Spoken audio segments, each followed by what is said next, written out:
नमस्कार बच्चों, आज हम पढ़ेंगे न्यूटन्स लॉ ऑफ मोशन। क्या आपने कभी सोचा है भागते भागते आपको एकदम से रुकने के लिए बोला जाए तो आप नहीं रुक सकते? या अगर आप किसी दिन थके हुए आए और आप बिस्तर पे लेटे हुए हैं और आपको एकदम से कोई काम करने को बोले तो आपको थोड़ा समय लगेगा। इसी को आज हम समझेंगे इनर्शिया के कंसेप्ट से, जिससे हम समझेंगे Newton's first law of motion क्या होता है।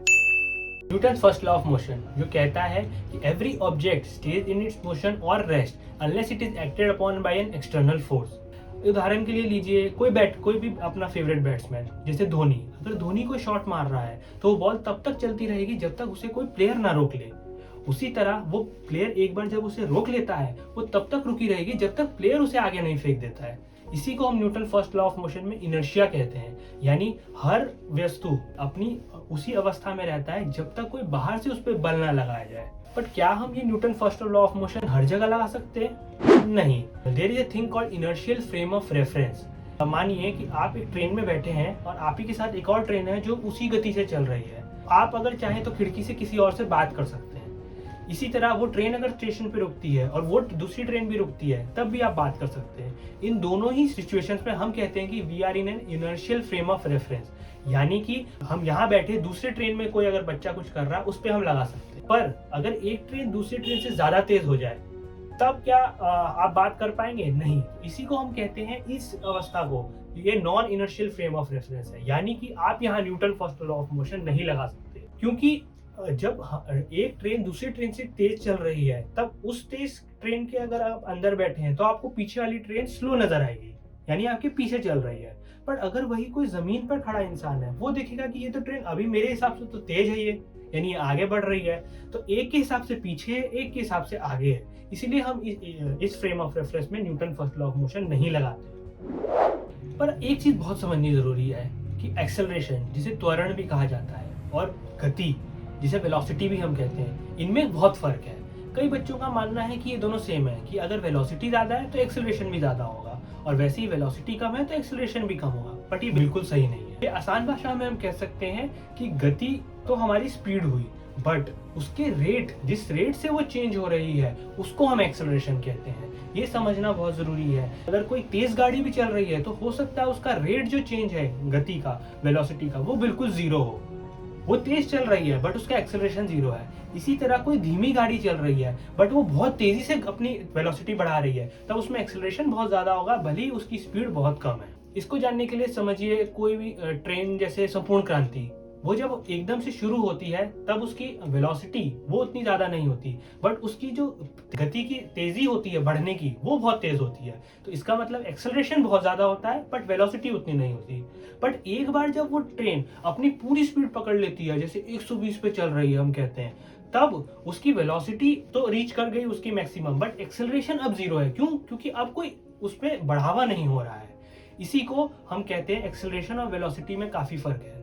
एक और उदाहरण के लिए लीजिए, किसी कीचड़ से अगर आप बाइसाइकिल चला रहे हैं तब आपकी गति धीरे होगी, यानी आप क्या हो रहे हैं, आपकी एक्सेलरेशन वो कम हो रही है, यानी जो गति जिससे आप बढ़ रहे थे अब वो बढ़ नहीं रही, वो घट रही है, तो आपका एक्सेलरेशन नेगेटिव है। पर आपकी गति अभी भी पॉजिटिव है। क्यों? क्योंकि आप जा तो उसी दिशा में रहे हैं जिसमें आप पहले रहे थे। एक और उदाहरण के लिए लीजिए, अगर मैं कोई पत्थर को रस्सी से बांध के घुमाऊं तेज तेज से, तो उसकी गति अगर बराबर है फिर भी उसमें एक्सेलरेशन होगा। आप पूछेंगे ऐसा क्यों? गति तो बराबर है, जब गति की रेट चेंज ही नहीं हो रहा है तब कैसे एक्सेलरेशन हो सकता है? हो सकता है क्योंकि ये जो एक्सेलरेशन और वेलोसिटी है ये वेक्टर है, यानी इनकी दिशा होती है, यानी अगर दिशा में भी बदलाव होगा तभी हम कहेंगे कि एक्सेलरेशन है। अगर मैं उस पत्थर को घुमाता हूं तो वो पत्थर हर पॉइंट पर टेंजेंशियली अपना दिशा बदल रही है, जिसके कारण उसमें एक्सेलरेशन आ रहा है, भले ही अगर गति उसमें बराबर हो। सामान्य एग्जांपल एक और ले सकते हैं, आप किसी बॉल को ऊपर फेंकिए, तो जब बॉल ऊपर जा रही है तब उस पर गुरुत्वाकर्षण लग रहा है जो उसे नीचे खींच रहा है, तब उसकी वेलोसिटी जो गति है वो कम हो रही है, बट एक्सेलरेशन उसमें बराबर बना हुआ है। और जब वो अपनी बिल्कुल मैक्सिमम हाइट पे पहुंचती है तब हम देखते क्या है कि उसकी वेलोसिटी अपनी जीरो हो चुकी है अब, और वो ऊपर नहीं जा सकती है वो जितना जा चुकी है, बट उसमें एक्सेलरेशन अभी जी, यानी एक्सेलरेशन अभी भी उसमें लगा हुआ है। आइए समझते हैं Newton second law of motion. F equals to ma। अगर मेरे दो दोस्त मुझे खींच रहे हैं, एक तरफ से एक दोस्त खींच रहा है और आपका दूसरा दोस्त दूसरी तरफ से खींच रहा है, अगर वो बराबर फोर्स से खींचे तो आप अपनी जगह पर ही रहेंगे, है ना? उसी तरह अगर एक दोस्त ज्यादा तेज खींचने लग जाए तो आप उसकी दिशा में चले जाएंगे। इसी को हम समझते हैं Newton second law of motion से, कि जिस दिशा में बल या फोर्स लग रहा होता है उसी दिशा में हमारी एक्सेलरेशन होती है। उदाहरण के लिए लीजिए एक भारी बॉल, उसको अगर आप धक्का देंगे किसी बड़ा फोर्स से तो वो थोड़ी दूर ही जाएगी, पर अगर मैं छोटी बॉल को धक्का दूं तो वो बहुत दूर जाएगी। इससे हमें क्या पता चलता है कि फोर्स जो है वो मास और एक्सेलरेशन पे डिपेंड करता है। जितना भारी होगा उतना कम उसकी एक्सेलरेशन होगी जब हम उस पर फोर्स लगाएंगे। क्या आपने कभी बॉक्सिंग रिंग में देखा है कि अगर आप बॉक्सिंग बैग को तेज से मारें तो वो भी आपको तेज से मारता है? इसी को हम समझते हैं Newton third law of motion से, कि every action has an equal and opposite reaction. But कई बच्चे इसे थोड़ा गलत समझ लेते हैं। पहली चीज समझने वाली ये है कि जो एक्शन और रिएक्शन है वो अलग अलग बॉडीज में लग रहा है, एक ही बॉडी पे एक्शन रिएक्शन नहीं लग सकता।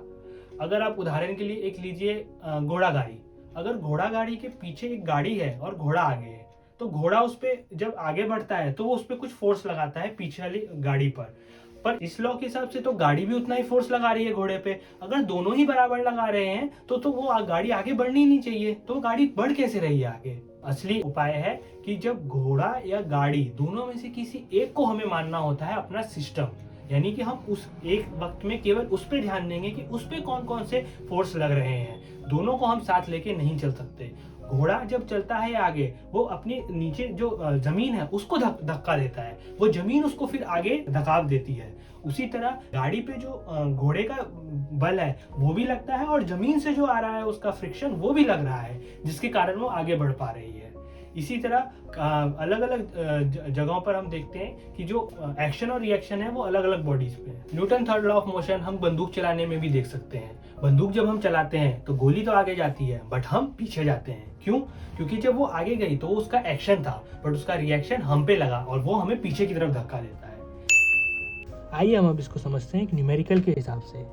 सपोज करिए कि एक ब्लॉक रखा हुआ है जिसका मास m है और इसको एक इंसान खींच रहा है। ये है मेरा इंसान, ये थीटा एंगल पे इसको ये खींच रहा है। अब ये पूछा गया है कि ये अगर इसको खींचता है तो कितना फोर्स इस पे लग रहा होगा कि और इसका एक्सेलरेशन क्या होगा, हमें ये पता करना है। ठीक है, इसके लिए हम बनाते हैं क्या, फ्री बॉडी डायग्राम। ये बहुत ही आसान कंसेप्ट है समझने के लिए। लीजिए मैंने क्या कहा था, आपको पहले किसी को एक सिस्टम मानना होगा। अगर मैं इस ब्लॉक को सिस्टम मानूं तो इस ब्लॉक पे क्या क्या लग रहा है। एक तो नीचे इस पे ग्रेविटी लग रही है तो इसका फोर्स हो जाएगा mg।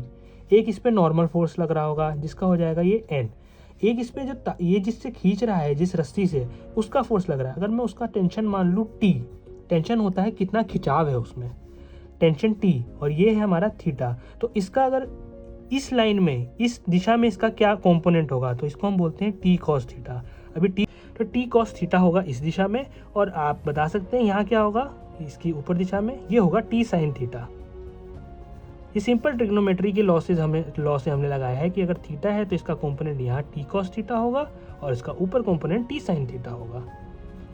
अब हम इसको हॉरिजॉन्टल डायरेक्शन यानी जिसे हम x डायरेक्शन बोलते हैं और वर्टिकल डायरेक्शन जिसे हम y डायरेक्शन बोलते हैं इसमें बांट लेते हैं।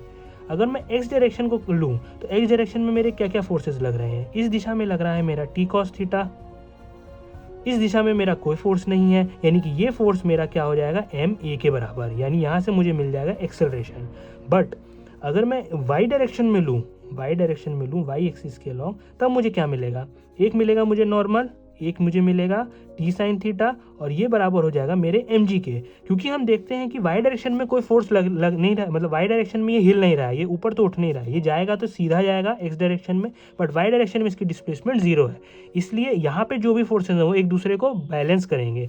नॉर्मल फोर्स क्या होगा, तो नॉर्मल फोर्स बहुत ही आसान है, n हमें निकालना है। t की वैल्यू हम यहाँ से पहली इक्वेशन से यहाँ डाल सकते हैं, साइन थीटा ही रहेगा और mg वही रहेगा। तो यहाँ से अगर हम t की वैल्यू निकालें तो t क्या होगा, ma बराबर cos थीटा, इसको हम डाल देते हैं यहाँ पर, तो ये हो जाएगा n प्लस ma बराबर cos theta into sine theta equals to mg, जो कि आ जाएगा ma tan theta equals to mg, और अगर हम इसको और निकालें तो ये आएगा mg minus a tan theta. तो ये हो जाएगा हमारा आंसर। तो आज हमने सीखे न्यूटन के 3 लॉ। अगर आपको कोई भी इसमें डाउट आता है तो आप कमेंट्स बॉक्स में लिख सकते हैं। धन्यवाद।